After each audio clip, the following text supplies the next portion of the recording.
Corporations, the international, the global corporations that are on the planet right now are going to be calling the shots. They're going to hold the cards even more than the government, and I consider that to be a good thing. A good thing. Governments are generally run by inept, power-hungry, or dull people, or a deadly combination of all the above. Whereas a corporation has a different desire, a different passion and goal. These corporations are multinational, and even when governments try to control them, they generally can find their way around it because they've got tremendous amounts of money. How much money? A lot. If you took the top 100 economies in the world,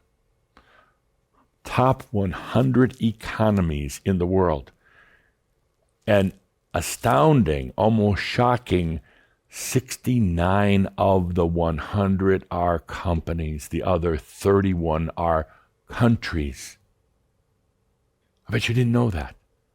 I bet you never even thought about it. Most people don't.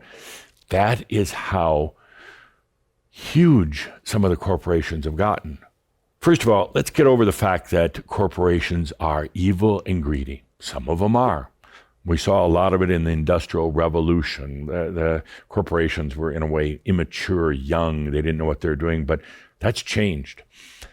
If you take a look into the founders of some of these big multinational corporations, the majority of them are conscious individuals. They are conscious individuals. And they came to this planet right now at this time to not only found that business to help change the planet, but also to change it on many, many different levels at once. What used to be a bottom line orientation for corporations, let's make the bottom line big as a return to our shareholders, is changing on the planet. And it's actually a really good thing. I would much rather have conscious corporations dominate the planet right now than governments or churches. So many of these corporations now have become conscious or were conscious through the founders. And some of them, yes, the founders didn't wake up to consciousness until the company got very successful, and then they had so much money and they started considering, now what? How do I help the world? But it's the corporations that are going to demand equity at all levels, regardless of sexual orientation or race or religion or anything else. They're the ones who are going to say, it's got to be open to everybody. Some of these big corporations, they're going to be responsible for a better distribution of wealth to everyone. They're going to be the ones doing the work to help change the environment, using digital technology that's non-polluting or insisting that their plants no longer pollute. It's not the governments, it's these corporations. So I ask all of you, Shamba, right now, take a deep breath. Get over your issues with corporations. Yes, some of them are greedy, but they will not last on this planet. But there was a group of very talented beings that came from, in the past lives, came from a wide variety of backgrounds around the world. Backgrounds, some of them had to do with trade.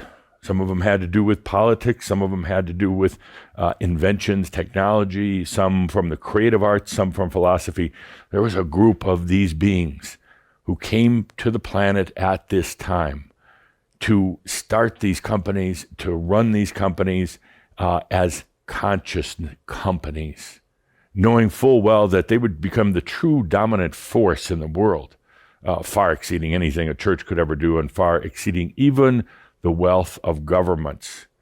But their intent wasn't to line their own pockets with wealth. Their intent was to return it back in many ways, not just the money, but through initiatives for equality, initiatives for new and open thinking on the planet, and truly initiatives for consciousness.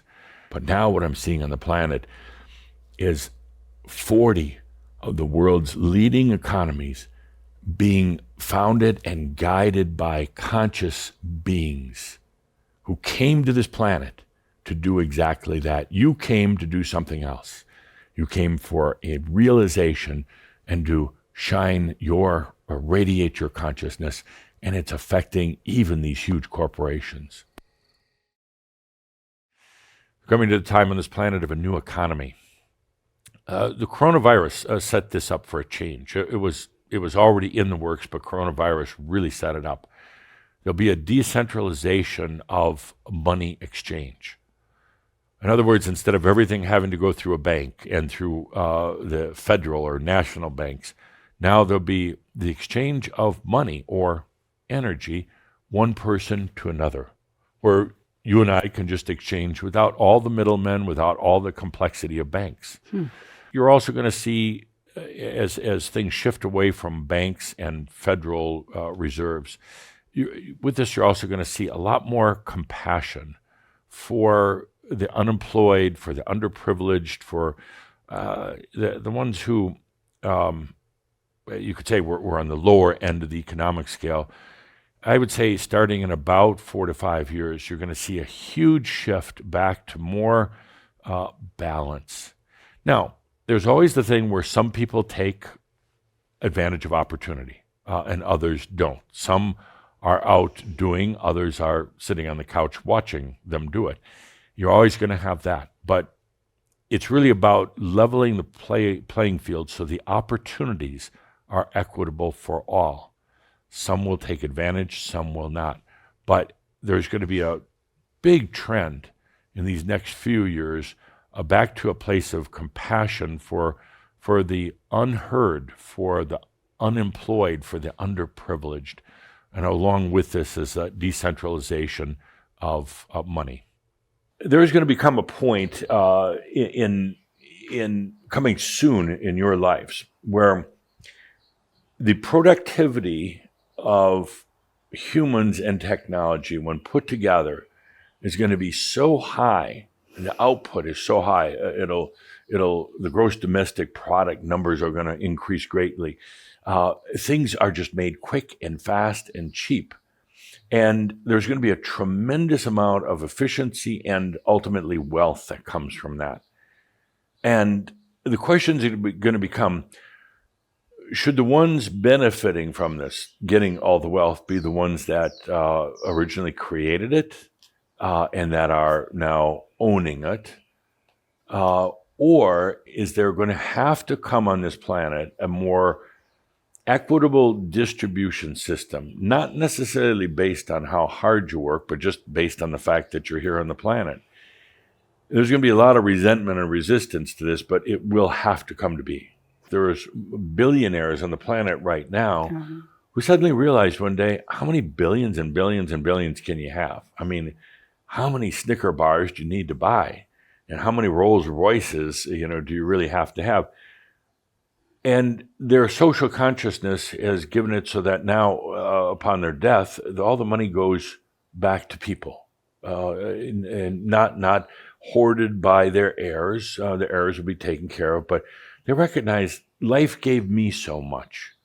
Other people on the planet who bought my goods gave me so much. Let's give back. So you're going to find a social system, but please don't call it socialism, because like communism, that involves kind of groupthink mentality. And this would be a social consciousness with a lot of individuality.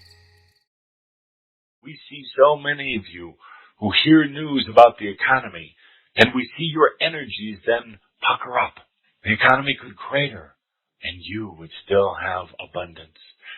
Every time there is a dip, it helps to build an energy to catapult into a new type of abundance. In the meantime, you will see the ups and downs, but it does not have to affect you. You can create abundance in every moment. It's really important for a master to understand the management of the house, the energy of the house, also called economy. because that's where you're going.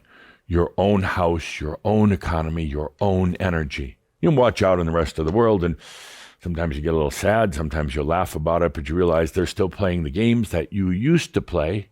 The biggest game of all is believing that it's outside of you.